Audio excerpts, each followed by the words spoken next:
I'm picking out something from these developments, that in February 2023, when this enskinment happened, the government appeared to have intervened too late. When the enskinment was going on, that is when the government sought to have it stopped by inviting the chief to Accra, and they simply ignored them because it just was not going to happen. Then after that, an arrest warrant was issued for him, and it was said that he had gone into hiding. So that arrest warrant, as we know now, has been thrown away by the Court of Appeal. And that happened on the 17th of October.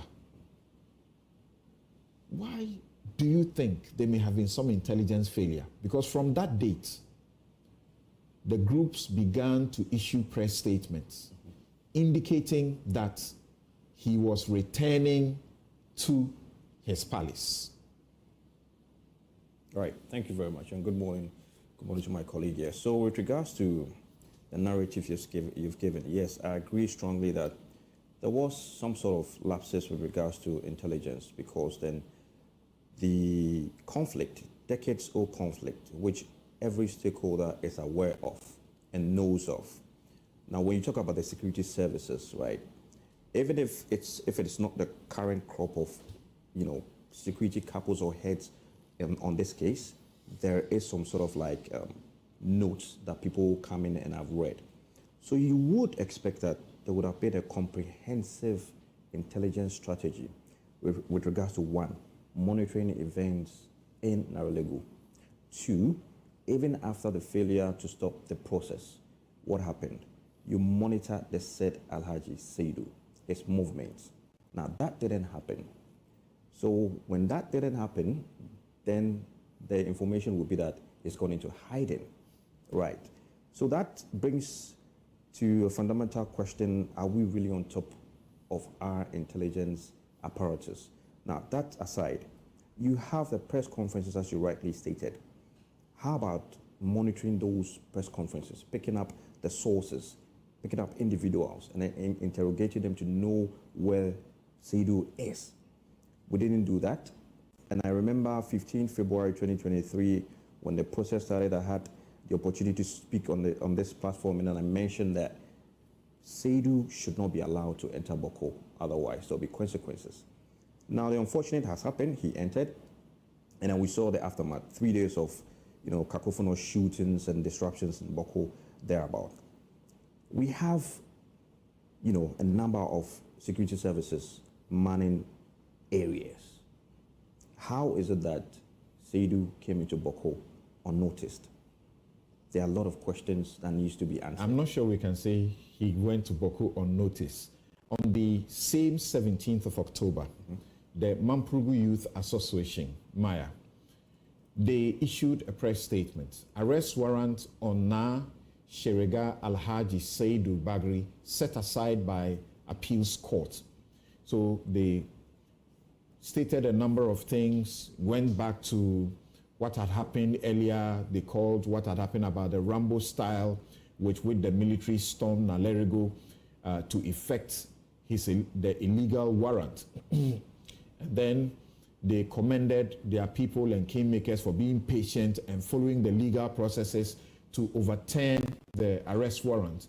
And then concludes by saying, we take this opportunity to call on the government and security agencies to respect the decision of the appeals court and refrain from any further interference in this matter.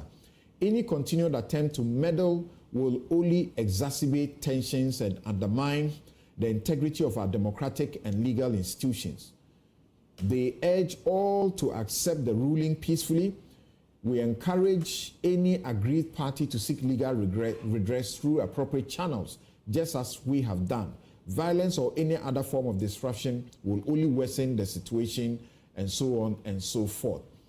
And the indication was clear that he was returning to Bawku. Immediately, this press came out.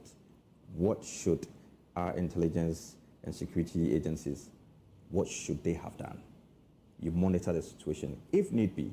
You can project, obviously. This I call it, it's an easy analysis to make that. When you have a chief already in an area, and then you have a rival chief who is coming into an area, you are definitely going to have armed confrontations. So it's either we saw the signs on the wall and didn't act, or there are some shadow stakeholders benefiting in all these skills. Come again? Complicity. Complicity. We're complicit. We're going for elections, some suggest. Exactly. Now, we'll come to the political side, which plays between the two sides of the 19 lives at stake, and some tell us there's even more. There's even more, so I heard from my interaction with some friends that I have in Bawku. There's even more to it than the 19 lives. Is it not a very difficult situation for the government? They issue an arrest warrant for this chief, and then he manages in the period of the year to get it set aside. Mm-hmm.